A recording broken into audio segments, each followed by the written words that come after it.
अस्सलाम वालेकुम everyone, this is Mohammad Aftab. Welcome to my YouTube channel. आज की क्लास में हम जिस टॉपिक को डिस्कस करने जा रहे हैं that is basically the four operation, जिसको हम बॉड मैथ रूल भी कह सकते हैं। ठीक है, क्योंकि जो आज हम टॉपिक करने जा रहे हैं that is basically about the addition, subtraction, multiplication and division operation. और मज़ीद हम ये भी देखेंगे कि अगर ये चारों अरिथमेटिक ऑपरेटर्स इकट्ठे आ जाते हैं और उसके साथ साथ ब्रैकेट या इंडेक्स आ जाता है, कोई पावर आ जाती है, तो उन चीज़ों को हम किस ऑर्डर में जो है वो सॉल्व करेंगे। ठीक है, तो स्टार्ट लेंगे जिसमें हमारा सबसे पहले एडिशन एंड सब्ट्रैक्शन का रूल है कि अगर हमारे पास दो इंटीजर्स हों तो उनको हम ऐड या सब्ट्रैक्ट किस तरह से कर सकते हैं। ठीक है, तो उसके लिए आपने सिंपली ये देखना है कि आपको जो दो नंबर दिए गए हैं, जैसे कि आप पहले एग्जांपल में देख सकते हैं कि एक नंबर है मेरे पास 8, दूसरा नंबर है मेरे पास 4। ठीक है, आप देखें कि 8 के साथ कोई साइन नहीं लगा हुआ, मीन्स के ये इसके साथ पॉजिटिव का साइन मौजूद है। ठीक है, और अगर आप देखें तो 8 और 4 दोनों का साइन इस केस में क्या है, सेम है। ठीक है, जबकि अगर आप सेकंड एग्जांपल में देखें तो 8 का साइन प्लस है जबकि 4 का साइन नेगेटिव है, मीन्स के इनके साइन जो है वो क्या है, अपोजिट है। इसी तरह थर्ड एग्जांपल में सेम है और फोर्थ एग्जांपल में अगेन क्या है,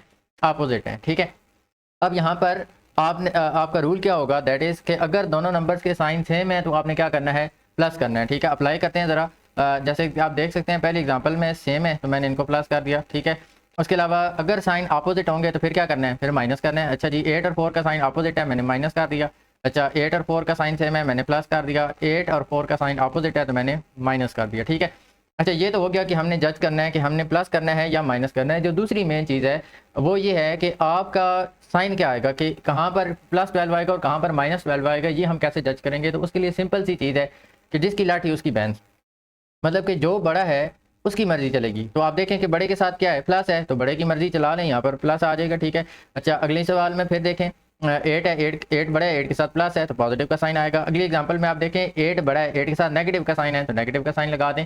अच्छा अगेन 8 के साथ नेगेटिव का साइन है तो मैं फिर यहाँ पर माइनस लगा दूंगा। ठीक है, तो सिंपल सा रूल क्या है कि अगर दोनों वैल्यूज़ के साइन सेम है प्लस कर दें, अपोजिट साइन है तो माइनस कर दो, और मर्जी किसकी चलनी है, जो बड़ा होगा। ठीक है, उसके अलावा इस चीज़ को अब हम यहाँ पे अप्लाई करते हैं। पास पेपर टॉपिकल से ये क्वेश्चन आपका लिया गया। क्वेश्चन क्या है जी, हमारे पास क्वेश्चन है जी, write down the number that is 23 less than -1.6। वो नंबर लिखो जो -1.6 से 23 लेस हो, मीन्स के ये देखिए -1.6 मैंने लिखा, इससे 23 लेस करना है, तो लेस करने के लिए हम क्या करेंगे, माइनस करेंगे। ठीक है, अब आप ज़रा यहाँ पर देखें तो इन दोनों वैल्यूज़ के साइन क्या हैं, सेम है। सेम साइन होने का मतलब क्या है कि हमने इन दोनों को ऐड करना है। अच्छा जी, अब यहाँ पर एडिशन का भी हम देख लेते हैं कि डेसिमल्स को हमने ऐड किस तरह से करना है। ठीक है, आप देखें कि 23 में डेसिमल नहीं आ रहा बट 1.6 में डेसिमल आ रहा है, तो इनको हम किस तरह से ऐड करेंगे। तो उसके लिए हम ये करेंगे, क्योंकि 23 में डेसिमल नहीं आ रहा विच मीन्स कि एंड पे होगा। ठीक है, अच्छा फिर मैं जब भी डेसिमल को ऐड करना हो या सब्ट्रैक्ट करना हो तो डेसिमल का डेसिमल के नीचे आना ज़रूरी है, दोनों डेसिमल का एक लाइन के अंदर होना मस्ट है। ठीक है, तो अब मैं 1.6 यहाँ पे लिखना चाह रहा हूँ, तो वो जाहिर है कि मैं इस तरह से लिखूंगा। इधर कोई नंबर नहीं है जहाँ पर स्पेस क्रिएट हो रही है, मैंने वहाँ पर उन स्पेसिस के अंदर क्या यूज़ कर दिया, 0 को यूज़ कर लिया। तो अब मैं इनको ऐड कर रहा हूँ, तो मुझे ऐड करने से मिला जी 24.6। ऐड करने से क्या मिला, 24.6। ऐड क्यों है, क्योंकि इन दोनों के साइन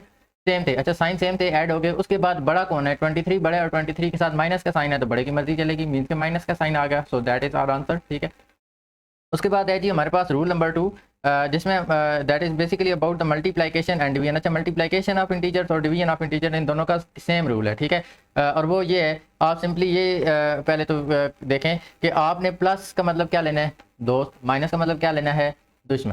प्लस का मतलब दोस्त और माइनस का मतलब दुश्मन। ठीक है, आप इसको ज़रा इस तरह से देखिएगा, दोस्त का दोस्त दोस्त, दोस्त का दुश्मन दुश्मन, दुश्मन का दोस्त दुश्मन, दुश्मन का दुश्मन दोस्त। ठीक है, तो इस तरह से आप इन मल्टीप्लिकेशन को यूज़ कर सकते हैं। जैसे कि हम एग्जांपल्स की तरफ आएंगे, लाइक पहले नंबर्स को आप सिंपली मल्टीप्लाई कर लें, 4 6 आर 24, क्योंकि मेरे पास चारों एग्जांपल्स में सेम नंबर्स हैं, सो सारों में आंसर तो 24 ही आएगा। ठीक है, जस्ट जो मेन चीज़ यहाँ पे मैं आपको समझाना चाह रहा हूँ वो ये है कि यहाँ कहाँ पर पॉजिटिव आएगा और कहाँ पर नेगेटिव आएगा। ठीक है, तो आप देखें कि 4 भी पॉजिटिव है, 6 भी पॉजिटिव है, मतलब दोस्त का दोस्त दोस्त मीन्स के, ठीक है, पॉजिटिव आएगा। अच्छा ये इसके साथ पॉजिटिव का साइन है तो दोस्त का दुश्मन दुश्मन। अच्छा दुश्मन का दोस्त दुश्मन, दुश्मन का दुश्मन दोस्त। ठीक है, तो इस तरह से हमने जो मेन चीज़ यहाँ पर फोकस करने वाली है वो ये है कि हमने पॉजिटिव का भी यूज़ करना है और नेगेटिव का भी यूज़ करना है। ठीक है, उसके बाद हमारे पास जो अगली चीज़ है that is basically the BODMAS rule. सबसे पहले तो जो बी है, B stands for bracket, O stands for order. Order means के उसमें आपकी पावर आ जाएगी स्क्वायर क्यूब, उसके अलावा स्क्वायर रूट और क्यूब रूट और हाई रूट कोई भी आ सकती है पावर। ठीक है, उसके अलावा D M means D stands for division and M stands for multiplication. अच्छा डिवीजन और मल्टीप्लिकेशन ये दोनों आपस में फ्रेंड्स हैं, इन दोनों की फ्रेंडशिप है, ये दोनों सेम ग्रुप में है, ठीक है।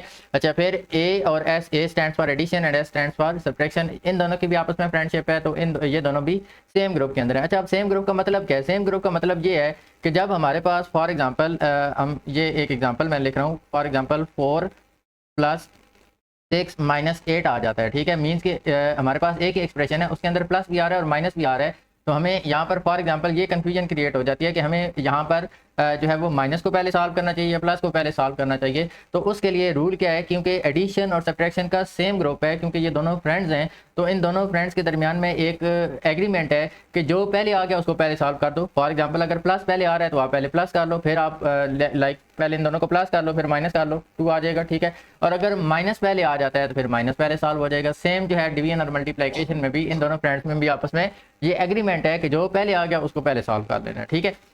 अब हम बॉड मैथ्स रूल से रेलिवेंट कुछ क्वेश्चन देखेंगे, जो कि बेसिकली आपके तमाम क्वेश्चन पास पेपर टॉपिकल से लिए गए हैं, ठीक है। जिसमें आप देख सकते हैं कि हमारे पास यहाँ पे 3 फ्रैक्शन नजर आ रही हैं और इसमें 2 तरह के ऑपरेशन है, जिसमें हमारे पास डिवीजन और एडिशन, ये 2 ऑपरेशन इन्वॉल्व हो रहे हैं, ठीक है। तो सबसे पहले मैं बॉड मैथ्स रूल था जो इनका ऑर्डर था उसको एक्सप्लेन करने के लिए मैं यहाँ पे बॉड मैथ्स रूल लिख रहा हूँ, ठीक है। सबसे पहले हम ब्रैकेट को सॉल्व करते हैं जो कि यहाँ पे इन्वॉल्व नहीं हो रही, उसके बाद पावर भी यहाँ पे नहीं है, ठीक है। उसके बाद हमारे पास पीछे 2 ग्रुप बच जाते हैं, एक हमारे पास डिवीजन और मल्टीप्लिकेशन का ग्रुप है और दूसरा हमारे पास एडिशन और सब्ट्रैक्शन का ग्रुप है। तो हम आप देख सकते हैं कि डिवीजन का ग्रुप जो है वो एडिशन से पहले आ रहा है, विच मीन्स कि मुझे जो डिवीजन है उसको पहले सॉल्व करना है, ठीक है। सो हम पहले फ्रैक्शंस की डिवीजन को सॉल्व करेंगे, ठीक है। तो जैसा कि हम जानते हैं कि जब भी हमारे पास 2 फ्रैक्शंस के दरमियान डिवाइड का साइन आता है तो उस डिवाइड को हम कन्वर्ट कर देते हैं मल्टीप्लाई के अंदर। तो मैंने पहला काम क्या किया है, डिवाइड को मल्टीप्लाई में कन्वर्ट कर दिया, और जैसे ही डिवाइड मल्टीप्लाई के अंदर कन्वर्ट होता है उस डिवाइड के फ़ौरन बाद जो फ्रैक्शन आ रही होती है वो फ्रैक्शन आपकी रेसिप्रोकल हो जाती है, वो फ्रैक्शन आपकी इन्वर्ट हो गई, तो ये 6/7 बन गया, ठीक है। लास्ट वाली जो फ्रैक्शन है, क्योंकि अभी हम एडिशन को अभी हम सॉल्व नहीं कर रहे, तो वो एज इट इज़ आ गई, ठीक है। नेक्स्ट हमने ये किया है कि हमारे पास जब भी 2 फ्रैक्शंस के दरमियान मल्टीप्लिकेशन का साइन हो, ठीक है, तो उनको हम इस तरह से उनकी आपस में कटिंग कर सकते हैं, क्योंकि 3 के टेबल पे ये दोनों डिवाइड हो रहे थे तो मैंने इनकी कटिंग कर दी, ठीक है। अच्छा, फिर हम जानते हैं कि जब भी 2 फ्रैक्शंस को मल्टीप्लाई करना हो तो क्या रूल है, न्यूमरेटर्स आपस में मल्टीप्लाई होंगे तो 2 1 ज़ा 2 आ गया, और डिनोमिनेटर्स को आपस में मल्टीप्लाई कर देना है तो 7 1 टाइम्स 7 आ गया। अब हमारे पास एक ऑपरेशन बच गया, that is basically the addition of fraction. तो फ्रैक्शंस को ऐड करने के लिए हमें क्या करना पड़ता है जी, डिनोमिनेटर्स का एलसीएम लेना पड़ता है, ठीक है।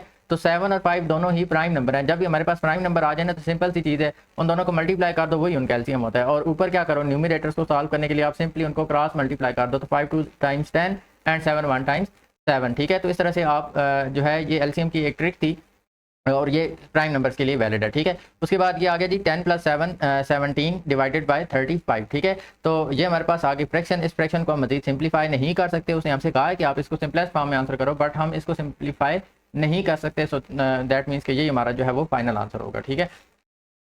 उसके अलावा जी नेक्स्ट हमारे पास क्वेश्चन है जिसमें अगेन हमारे पास 3 फ्रैक्शन है और तीन फ्रैक्शन के अंदर हमारे पास 2 ऑपरेशन इन्वॉल्व हो रहे हैं, ठीक है। तो अगेन मैं यहाँ पे बॉड मैथ्स रूल जो है वो लिख रहा हूँ, ठीक है। ब्रैकेट यहाँ पर नहीं है, ऑर्डर यहाँ पर नहीं है, ठीक है। उसके बाद हमारे पास जो 2 ऑपरेशन आ रहे हैं उनमें से एक हमारे पास मल्टीप्लिकेशन का ऑपरेशन है और दूसरा सब्ट्रैक्शन का ऑपरेशन है, ठीक है। तो आप देख सकते हैं कि मल्टीप्लिकेशन का ग्रुप जो है वो पहले आ रहा है, सो दैट मीन्स कि मुझे पहले इस मल्टीप्लिकेशन को सॉल्व करना है, ठीक है। तो मैंने यहाँ पर क्वेश्चन को रिपीट किया है। उसके बाद हम पहले भी देख चुके हैं कि हमने फ्रैक्शंस को हम इस तरह से जो है वो आपस में उनकी कटिंग कर सकते हैं, ठीक है। इसी तरह 2 1 times 2 and 2 4 times will give us 8, ठीक है। तो 1 1 टाइम्स 1 हो जाएगा और डिनोमिनेटर्स जब आपस में मल्टीप्लाई होंगे तो हमें 4 मिल जाएगा, ठीक है। अब हमने क्या करना है, 6 और 4 का जो है वो एलसीएम निकालना है, दैट विल गिव अस 12, ठीक है। उसके बाद हमने जो है क्या करना है, हमने 12 को डिवाइड करना है 6 के साथ। 12 को 6 पे डिवाइड किया तो हमें मिलेगा जी 2। जो भी आपको आंसर मिलेगा उस आंसर को आपने क्या कर देना है, न्यूमरेटर से मल्टीप्लाई कर देना है, दैट विल के बाद 10। सिमिलरली अब 12 को हम सेकंड डिनोमिनेटर के साथ क्या करेंगे, डिवाइड करेंगे। तो 12 को 4 से डिवाइड किया, 3 मिल गया, और 3 को हमने क्या करना है, न्यूमरेटर से मल्टीप्लाई कर देना है, that will give us 3 1 times 3, ठीक है। और अगर हम इन दोनों को सब्ट्रैक्ट करें that will give us 7 divided by 12, और इस फ्रैक्शन को हम मजीद सिंप्लीफाई नहीं कर सकते, और ये एक प्रॉपर फ्रैक्शन है क्योंकि हमारा जो न्यूमरेटर है that is smaller than the denominator, so that is our final answer, ठीक है। उसके अलावा अब हमारे पास जो नेक्स्ट क्वेश्चन है दैट इज़ द डेसिमल, और इसमें भी आप देख सकते हैं, इसमें हमारे पास आपको 3 नंबर नज़र आ रहे हैं, ठीक है।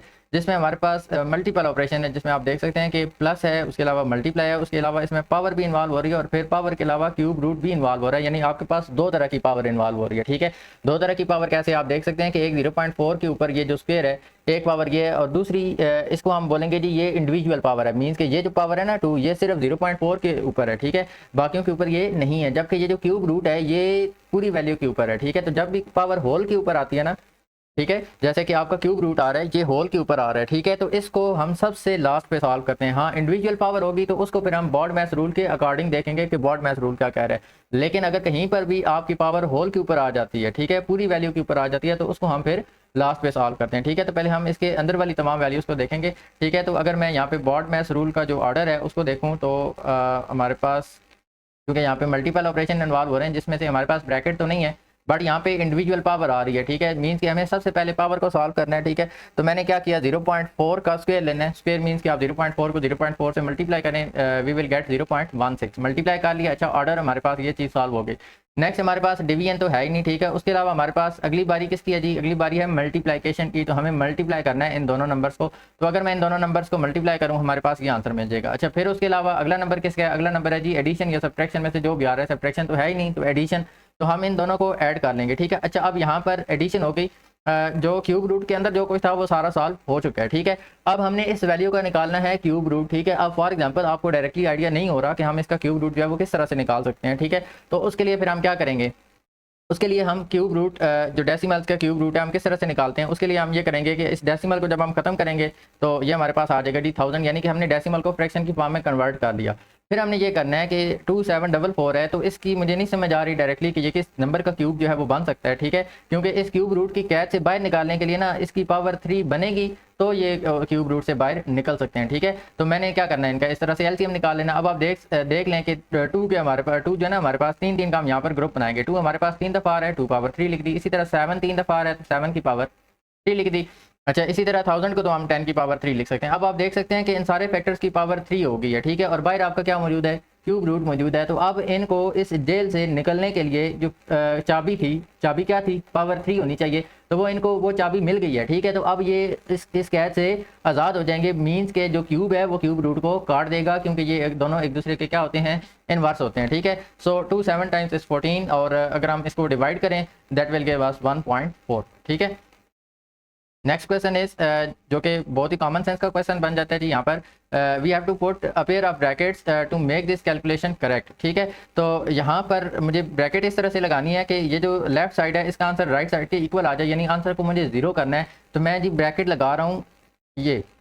ठीक है, अब हम इसको चेक करते हैं कि क्या वाकई ये हमें 0 आंसर देता है। ठीक है, तो चेक करके देखते हैं। तो आप देख सकते हैं जैसे कि यहाँ पर हमारे पास मल्टीपल ऑपरेशन इन्वॉल्व हो रहे हैं, तो जहाँ पर भी हमारे पास मल्टीपल ऑपरेशन आएंगे वहाँ पर हम बॉड मैथ रूल का यूज़ करेंगे। ठीक है, अच्छा ब्रैकेट तो हमने ज़ाहिर खुद लगाई है, तो हमें सबसे पहले ब्रैकेट को सॉल्व करना पड़ेगा। ठीक है, तो अच्छा ब्रैकेट के अंदर आगे फिर 2 तरह के ऑपरेशन आ गए। ठीक है, ब्रैकेट के अंदर जब 2 तरह के ऑपरेशन आएंगे तो फिर हम दोबारा बॉड मैथ रूल को अप्लाई करेंगे। ठीक है, ब्रैकेट के अंदर हमारी पावर तो नहीं आ रही। ठीक है, ब्रैकेट के अंदर हमारी मल्टीप्लिकेशन आ रही है और सब्ट्रैक्शन आ रही है। तो आप देख सकते हैं मल्टीप्लिकेशन का ग्रुप पहले आ रहा है, विच मीन्स कि मुझे पहले मल्टीप्लिकेशन को सॉल्व करना है। तो मैंने 4 3 टाइम्स कर लिया, बाकी वैल्यूज़ तो मैं नहीं छेड़ रहा। उसके बाद मैंने ये किया, ज़ाहिर है अब तो ब्रैकेट के अंदर एक ही ऑपरेशन रह गया, तो मुझे इनको ऑब्वियसली के सब्ट्रैक्ट करना है। ठीक है, अब 2 दफ़ा आपकी सब्ट्रैक्शन आ रही है, तो अब आप इसको जैसे मर्जी हल करें, like 5 - 3 2 2 - 2 that will give us 0। तो आप देख लें कि यहाँ पर जो मैंने ब्रैकेट लगाई है, उस ब्रैकेट जिस तरतीब से मैंने लगाई थी उसने हमें आंसर 0 दे दिया है, विच मीन्स कि ब्रैकेट जो है वो यहीं पर आनी चाहिए। ठीक है, उसके अलावा ये जो क्वेश्चन था ये हम प्रीवियस टॉपिक्स में देख चुके हैं। ठीक है,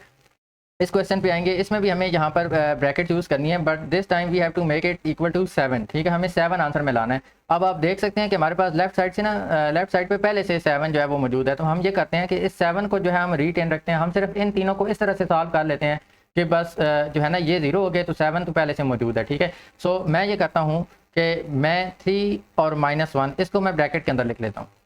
ठीक है, अगर इसको मैं ब्रैकेट के अंदर लिख लूँ तो आप हम इसको काउंटर चेक करते हैं कि क्या वाकई ये हमें 7 बना के देता है कि नहीं देता। ठीक है, तो आप ये देखें 3 - 1 मैंने किया ना, तो 2 मिल गया, और आगे +2 पहले से मौजूद है। ठीक है, और अगर इसको मैं हल करता हूँ तो ये 2 - 2 जो है वो 0 हो जाएगा। ठीक है, इधर से जो है वो जो 7 पहले से मौजूद था उसको हमने रिटेन किया, और इस तरह से हमें आंसर 7 मिल गया जो कि हमें चाहिए था। ठीक है, तो हमने इस तरह से यहाँ पर ब्रैकेट लगा के स्टेटमेंट को वेरीफाई कर लिया। ठीक है, अच्छा जी, नेक्स्ट क्वेश्चन है हमारे पास, temperature at 4 AM is -12 degree C और and temperature at 4 PM is 21 degree Celsius. तो we have to find the increase in temperature from 4 AM to 4 PM। अच्छा, जहाँ पर भी हमें टेम्परेचर में इंक्रीज या डिक्रीज फाइंड करना हो, मीन्स के टेम्परेचर के अंदर जो चेंज होता है, उस चेंज को फाइंड करने के लिए हम बेसिकली क्या करेंगे, एक हमारे पास ये जो है ना, ये हमारा इनिशियल टेम्परेचर है और ये जो है ना, ये हमारा फाइनल टेम्परेचर है। तो हमने सिंपली यहाँ पर क्या करना है, फाइनल में से इनिशियल टेम्परेचर को क्या कर देना है, माइनस कर देना है, ठीक है। और इंटीजर्स को अगर हम यहाँ पर अप्लाई करें तो जहाँ पर भी डबल माइनस आ जाए एक ही नंबर के साथ, मीन्स कि आप देखें 12 के साथ एक माइनस ये है और एक माइनस ब्रैकेट से बाहर आ रहा है, तो वो डबल माइनस प्लस में कन्वर्ट हो जाता है and that will give us 33, ठीक है। एक तो तरीका ये था हमारे पास। दूसरा हम इसका अल्टरनेट तरीका भी देखते हैं। आप ये देखें कि हमारा जो इनिशियल टेम्परेचर था वो था जी 12 डिग्री सेल्सियस, ठीक है, सॉरी -12 डिग्री सेल्सियस। अच्छा, पहले आप ये देखें कि -12 से जब 0 तक गया है तो कितना टेम्परेचर में इंक्रीज़ हुआ है, 12 डिग्री से इंक्रीज़ हुआ है, ठीक है। अच्छा, फिर आगे 0 से लेकर 21 तक जो गया है, मीन्स कि हमने उसको दो इंटरवल्स में डिवाइड कर दिया, ठीक है। अच्छा, 0 से 21 तक कितना इंक्रीज़ आया जी, 21 डिग्री से इंक्रीज़ आया। और अगर मैं इन दोनों को टोटल करूं तो इन दोनों का टोटल मुझे क्या देगा, that will give us 33 degree Celsius. Means के जो हमारा टेम्परेचर में इंक्रीज़ आया है दैट इज़ 33 डिग्री सेल्सियस। तो हमने इसको दोनों मेथड से देख लिया, हम इसको इस तरह से सॉल्व कर सकते हैं, ठीक है। नेक्स्ट लेक्चर में हम इंडिसेस 1 को डिस्कस करेंगे। इंडिसेस के बेसिकली हमारे पास दो चैप्टर हैं, जिसमें हमारे पास एक चैप्टर जो है वो अलजेब्रा से रेलिवेंट है, जिसमें हमारे वेरिएबल्स इन्वॉल्व होते हैं, और एक चैप्टर है हमारा नंबर से रेलिवेंट, ठीक है। तो अभी जो हम करने वाले हैं that is about the numbers के, अगर हमारे पास वेरिएबल ना हो तो हम उसमें लॉज ऑफ इंडिसेस जो है वो किस तरह से अप्लाई करते हैं, ठीक है। उसके अलावा if anyone of you is looking for an online tutor, you may contact me on the following number. Thank you and अल्लाह हाफिज़।